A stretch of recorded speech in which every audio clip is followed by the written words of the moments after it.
Howdy folks, Brickmore here. Welcome to the first video in my set review series, where I review LEGO sets I have in my collection. Today, I'll be talking about set 75339, Deathstar Trash Compactor Diorama. This set contains 802 pieces and 6 minifigures, and is now retired. However, when the set was released in 2022, it sold for $90 USD. On average, a sealed set can go from $125 new to $75 used. First off, let's see how well this set adapts the trash compactor scene. This set is supposed to represent the scene in A New Hope when C-3PO and R2-D2 rescue Luke, Han, Leia, and Chewbacca from being turned into a pancake by the trash compactor. As a set, I think it captures the scene well. However, the empty space left behind when the trash compactor closes did pull off a lot of people from buying the set. Now, let's take a closer look at the trash compactor itself. The main feature of this set is the closing walls that threaten to crush the main cast. And on in between there, we see plenty of light bluish and dark bluish gray pieces that represent the trash that we saw in the New Hope. However, in the middle of the set, there's a robot arm piece with a trans red bulb at the end. I believe this is supposed to represent the Diorama that attacks Luke in the New Hope trash compactor scene. If it is, it's not very accurate, because in the movie and in Star Wars canon, Dionagas are usually a bit more of a tan, reddish brown color. However, I don't believe this robot arm piece has been made in dark tan or reddish brown, which is why I think they opted to go for a light bluish gray color, which I think doesn't really work since it just kind of blends in with the actual trash too much. But it's nice that they included it, I suppose. Moving on, the floor has made some great use of reddish brown and clear black tile pieces to represent the dirty water and the trash that floats on top of it. And on the walls, the designers made use of dark bluish gray, reddish brown, and a bit of tan to show how grimy it is and how some parts are different levels of grime. And at the very back, there's the door with some trans orange lights, or circles to represent lights, that lead to the escape for our heroes. Now, let's flip the set and see the control panel where R2-D2 and C-3PO stop the blast doors from crushing the main cast. Not much to say about this. I feel like it was just an excuse for the designers to throw in 2 extra minifigures in there. Now the final part of this set is the black border that surrounds the whole thing. This black border has become customary with all the diorama sets, and I feel like the design is just very nice, while also being modified a bit to include the mechanism for the closing walls. On the front, it has a printed 2x4 tiles of the LEGO Star Wars logo, and a quote from Han Solo that he says as the trash compactor was closing in on the main cast. But that's all I have to say about the build of this set. Let's move on to the minifigures. First off, let's look at Chewbacca.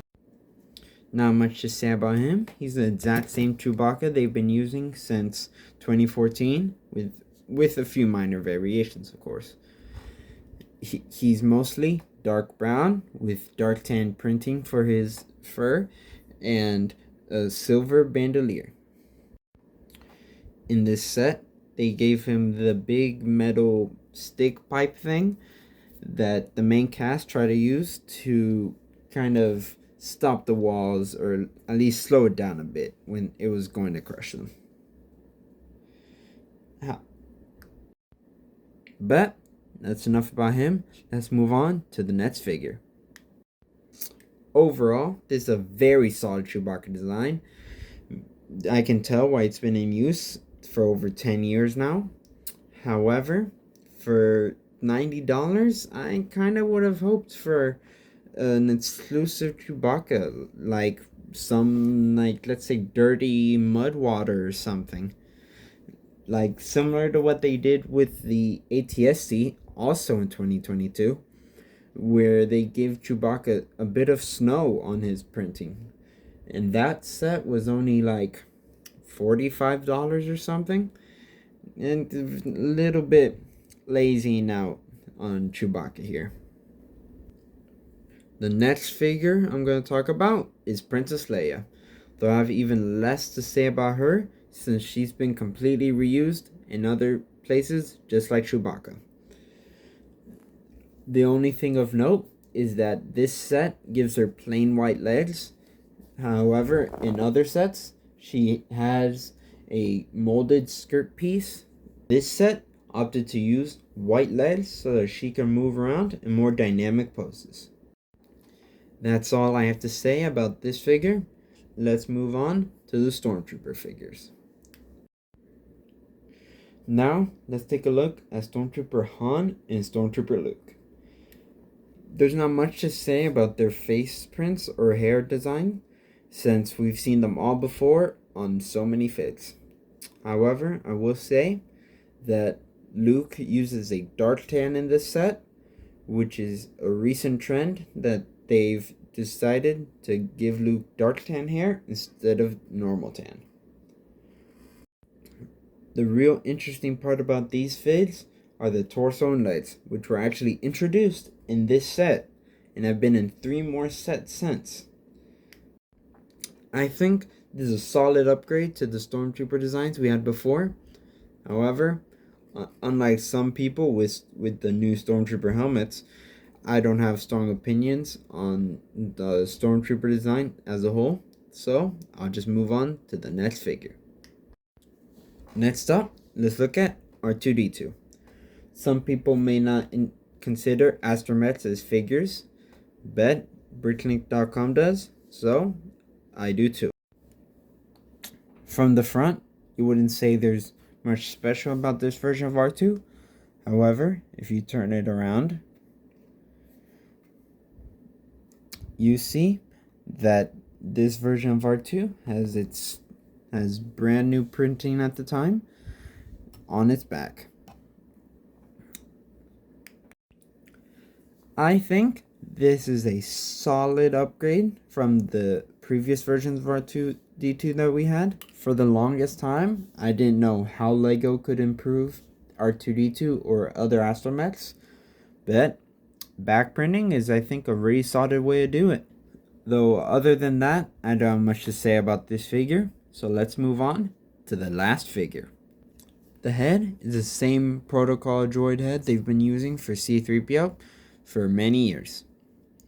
The torso, however, was new in 2022 with lighter gold printing to really add more detail to C-3PO, and with a bit of arm printing, which I think is a great decision. Last but not least, let's look at C-3PO. The legs also include a bit of lighter gold continuing from the torso, with some new lines and some added toe printing. I think the toe printing is a great addition to the figure. However, it's muddied by the creation of a C-3PO with a molded leg for his silver leg, which he has in the movies. However, that version of C-3PO was exclusive to the UCS Lute's Landspeeder. So I actually don't have that one yet. I plan to get it though, because it's just the perfect C3PO we have to date. However, this version has been more common, which a lot of people have not been happy about. But that's all I have to say about the minifigures included in the set. So let's wrap things up. Overall, I think this set is very solid. However, the empty the design of the empty space when you actually close the set kind of forces you to only display it open due to how bad it looks. And the minifigures just kind of leave a little to be desired. The upgrade to some are very nice. However, others just kind of reach a little bit lower than their full potential. Overall, I give this set a 7.5 out of 10. That's all. Thanks for watching. I'll see you guys on the next episode of Set Reviews. Bye!